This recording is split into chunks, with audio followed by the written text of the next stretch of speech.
Hello and welcome to Comic Culture. I'm Terrence Dollard, a professor in the Department of Mass Communication at the University of North Carolina at Pembroke. My guest today is writer John Claude Bemis.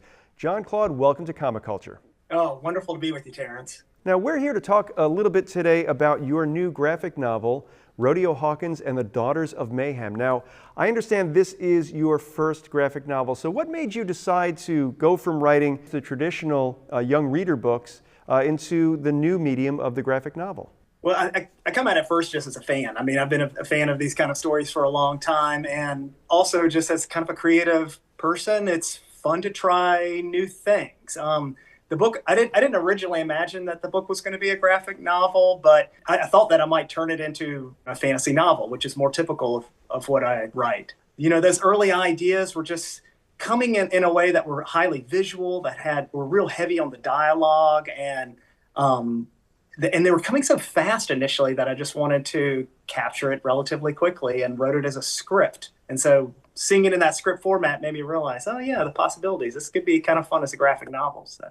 The graphic novel has become sort of the new Scholastic Book Fair, Judy Blume book. And you see so many great graphic novels for younger readers. So I'm just wondering, as you are approaching this screenplay that you've written essentially, how do you make that step from saying this would be great as a graphic novel to being able to actually produce a graphic novel with your artistic partner, Nicole Miles? We come at it maybe a little differently than some that produce comics and graphic novels, where they might come in initially as a team. But from my standpoint of working in, especially in children's book publishing, having this as a script, finishing the draft of the story, having that manuscript, my first step is to show it to my agent, and then he loved the idea of a graphic novel. I mean, it's been extraordinary just to see the rise of this side of books for young people in particular in the past 15 years. It's just really exploded and taken off. And so it was first kind of taking that to a publisher, and I was fortunate to wind up with this extraordinary editor at Holiday House, Margaret Ferguson, who is just kind of legendary in working with children's graphic novels. And so it was only once she and I started working together that then we started looking for an illustrator and found that person in Nicole. And Nicole is an illustrator of some renown. So when you are working with someone who is, got a big reputation, she's taking a risk with you as the new person in this equation of the graphic novel. So was she able to maybe give you some feedback on when you're describing a scene that maybe she could find a better way to do it? Is it more of a, she's going to help you execute your idea, or is it something where she's really just going to take that script and do it as written? Well, it was very collaborative between the three of us, and which was frankly a bit of a surprise, just because I have so many friends who are picture book writers, and I see often the way, if you are a writer of a picture book, and once you start, if you have someone else who's separate as the illustrator, that normally the publishing house, the editor, wants to keep those two people at arm's length from one another. But this was much more of a collaborative process between Nicole Miles as our illustrator and my editor, Margaret Ferguson. And so a lot of times it was the three of us kind of putting our heads together on things. And even before Nicole was brought on, Margaret and my editor and I had developed this kind of vision for the story, had really gotten the script refined, worked out a lot of the kinks that we wanted. But once we found Nicole and realized her style, what her strengths were, there was certainly a lot of tweaking of the story to be able to play to her strengths. In particular, just how good she is. She does simple line work, but just those facial expressions, those gestures, those landing the humorous moments in a way with the character reaction. She was just so good at that it was, a lot of it was really the three of us kind of coming together and figuring out that, to use her talents to the best effect for the story. And there are a lot of scenes that are humorous, but there also are a lot of scenes with high stakes. How are you kind of finding that balance between something that might be a little heavy for a younger reader with something that could be a little bit lighter and take that heaviness away without taking away the impact and the meaning for the story? I grew up on, Star Wars and Indiana Jones, these kind of story, that kind of Spielberg approach where things were, where they're not explicitly comedies, but there's a lot of humor baked into the storytelling. But the adventure, the excitement, in this case, the fantasy world building is all taken quite seriously. That side of that world is, meant to be really thought out, well developed, from my standpoint, just trying to make it as interesting as possible, something, a world that I really want to explore in my imagination. And then hopefully that young reader will also just like find this world to be one that is like thrilling to go into when they're reading the story, but then just as it was for me when I was a kid, thrilling to later just daydream about, potentially even play in the backyard as the characters and that kind of thing. I naturally kind of like this kind of storytelling where the humor comes out and gets to play against things that are thrilling and are high stakes. And so it's a balancing act, but I think that the two work so well together.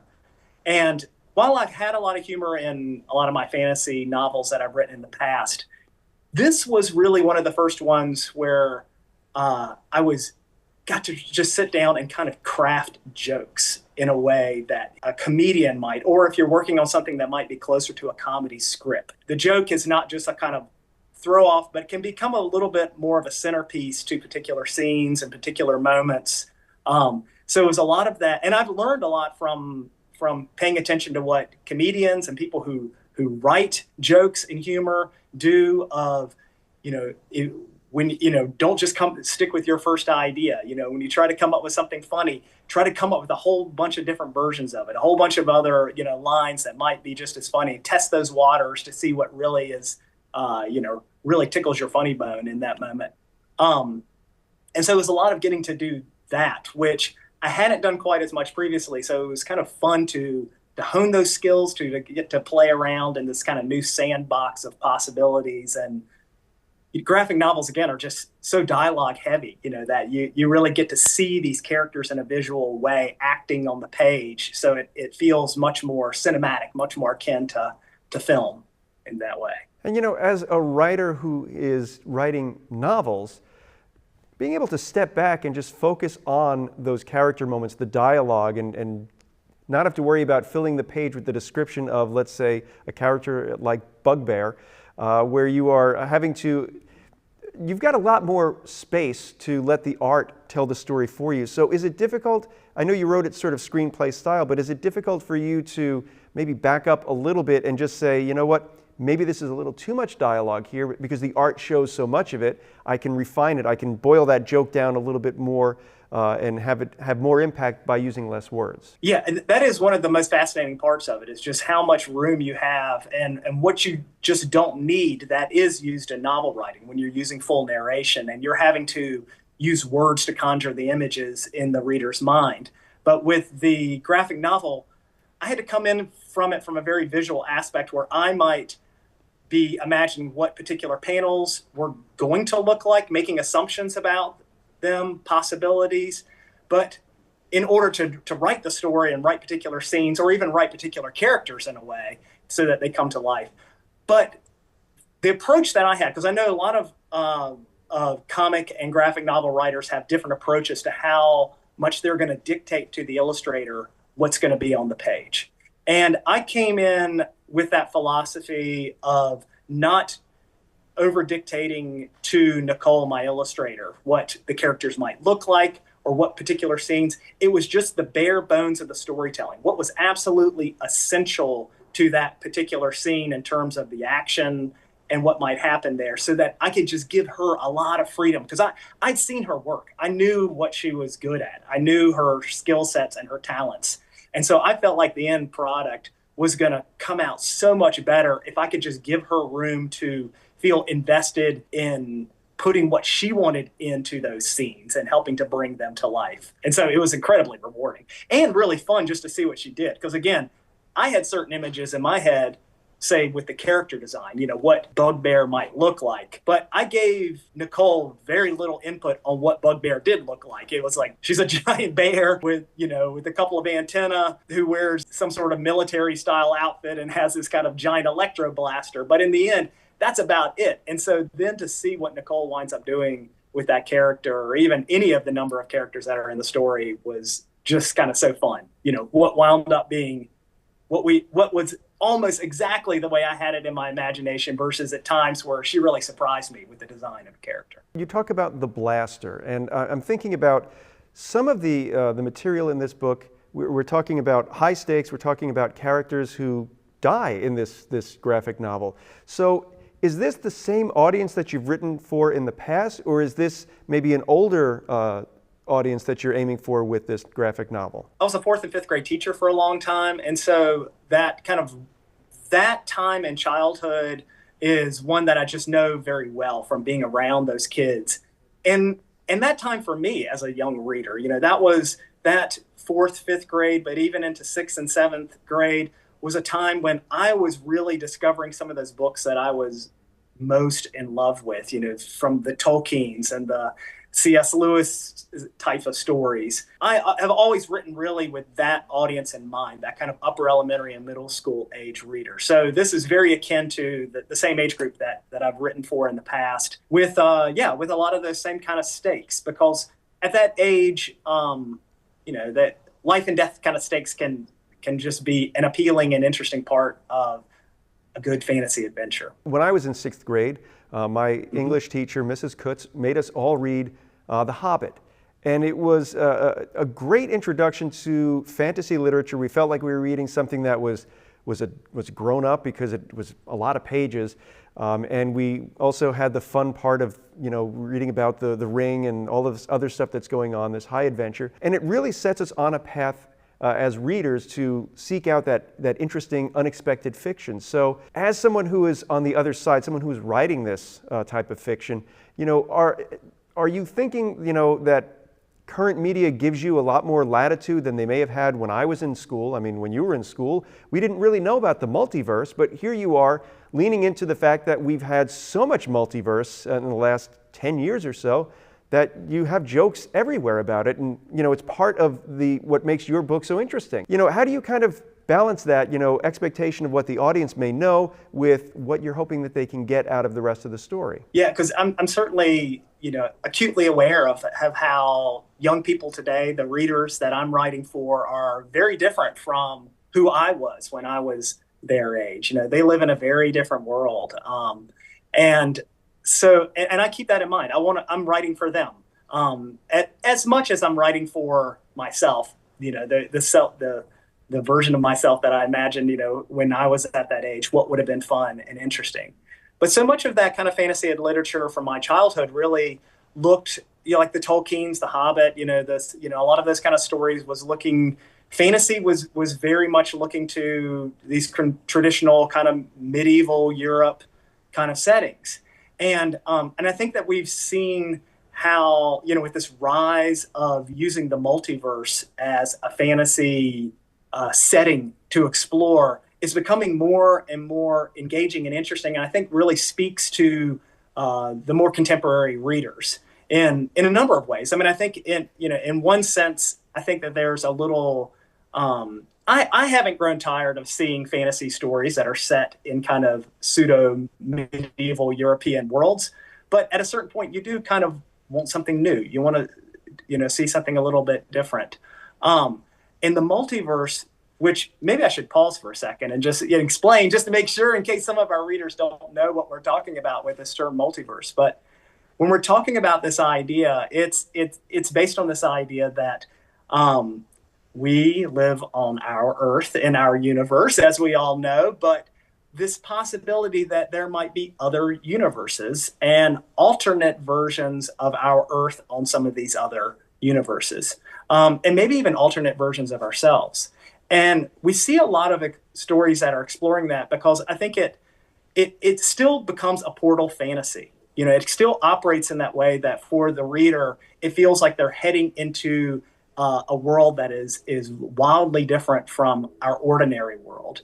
And that older readership that kind of looked to medieval times or fairy, a world of fairy or a Narnia, it was still that escape into this magical world.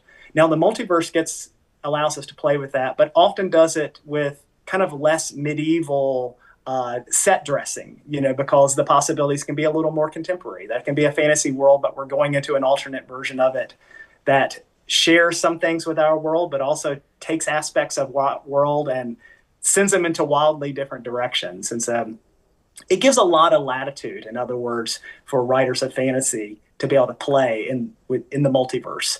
It is a lot of fun. When we think about the possibilities, there are the two Tories in the story, and one of them is, the way Sydney puts it, she's a plant person. The multiverse is a great way for us to sort of say, everyone's the same, but when it rains, it's donuts, like that episode of The Simpsons. So the multiverse is a great playground for what you're doing.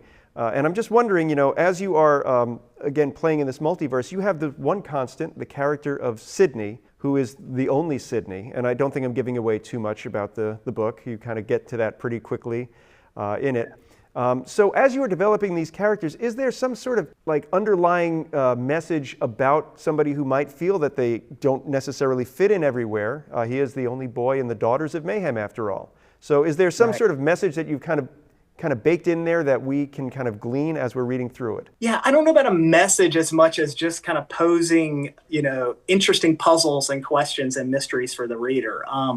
There's something just kind of fun about these kind of playful thought experiments that you get to do with things like the multiverse, where you have, as you mentioned, we have in our story, the main character is not Rodeo Hawkins and not one of the Daughters of Mayhem, but is this relatively ordinary kid named Sidney Pembroke. But as it turns out, he's being hunted by a very powerful groups of people, including the Daughters of Mayhem, but also every other version of that Sidney is being hunted. And so we get to, kind of learn that how other people's lives could have gone in different directions. And that kind of thought experiment of like, how might my life be different if I'd lived in this other world? Would it be, or had this other version of my life had taken a different direction? Would it be better? Would it be worse?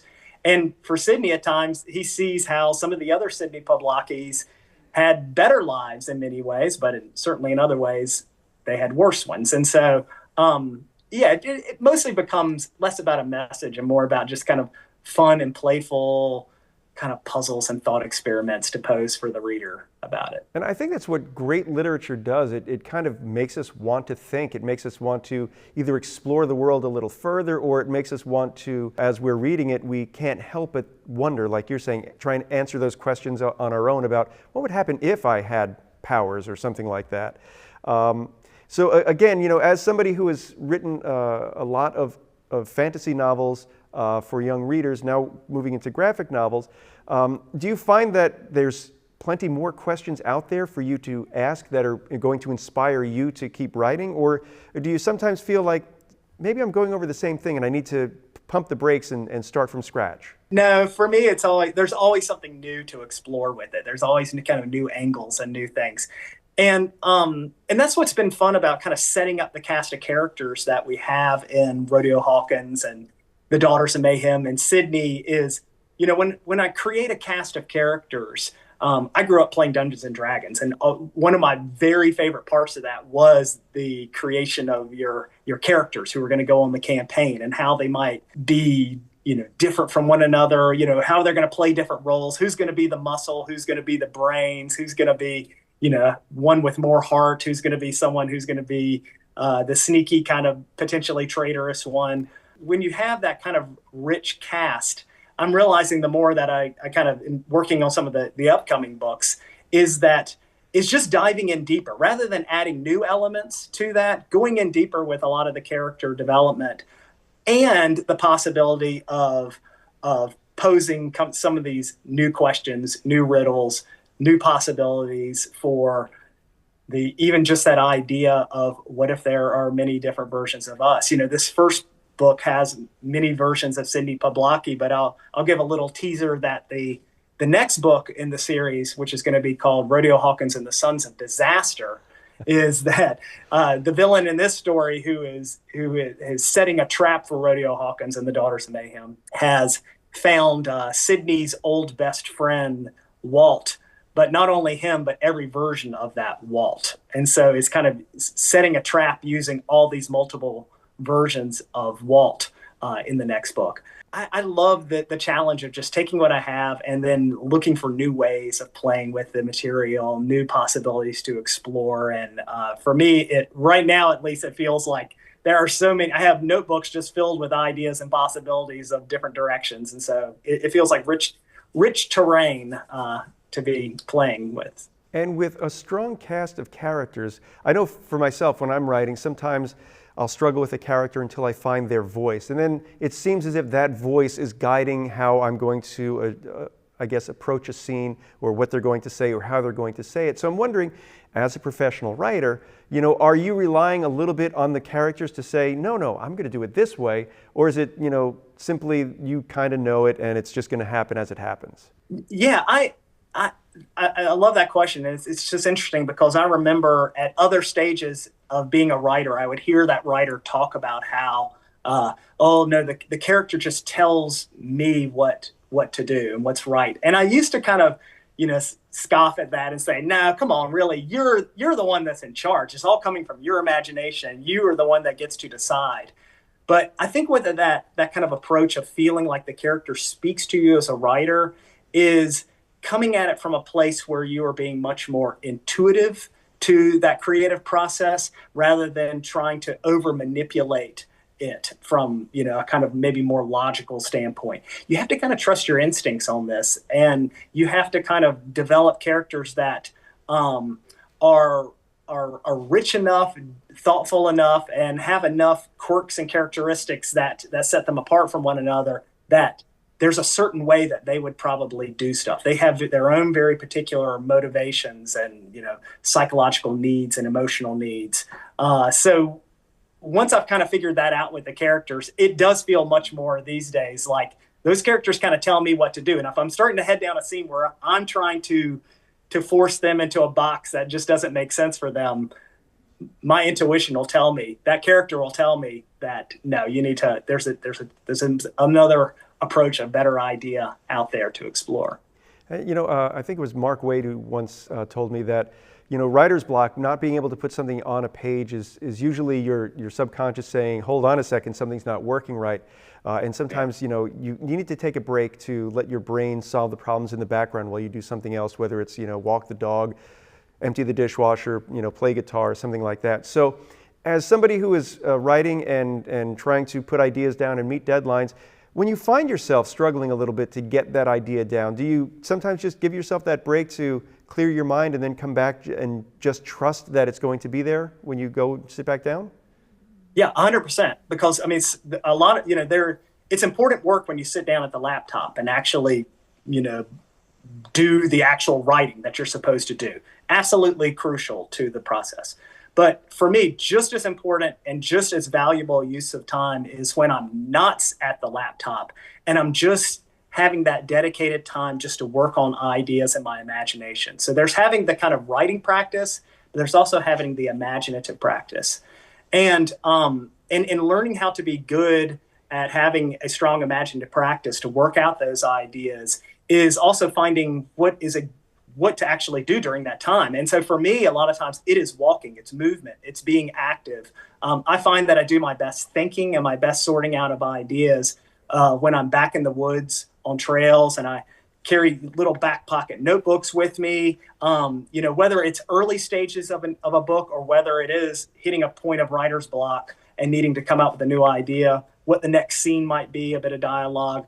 A lot of that work for me is done not sitting at the laptop, but is done out, taking long walks, sorting out those ideas in my head so that when I come back and sit down at the laptop, the ideas are coming fast and furious and just can't seem to get my fingers to type fast enough to get them down on the page. So, if the folks watching at home wanted to find out more about you and your work, where can they find you on the web? JohnClaudeBemis.com. I'm there. And I also am on Facebook, but in particular, I'm on Instagram. And with this book being so visual, if you want to see what, a lot of the images look like and what I'm doing, you can check it out there. And that's, social media is also a place that I share about when I'm doing events. And I do a lot of teaching as well. I'll do a lot of work with writers, leading writing workshops and retreats. So that's where people can find out that sort of information. Well, John Claude, thank you so much for taking time out of your schedule to talk with me today. It's been a fun and fast half hour. Thank you so much, Terrence. It's been a pleasure being on. And I'd like to thank everyone at home for watching Comic Culture. We will see you again soon.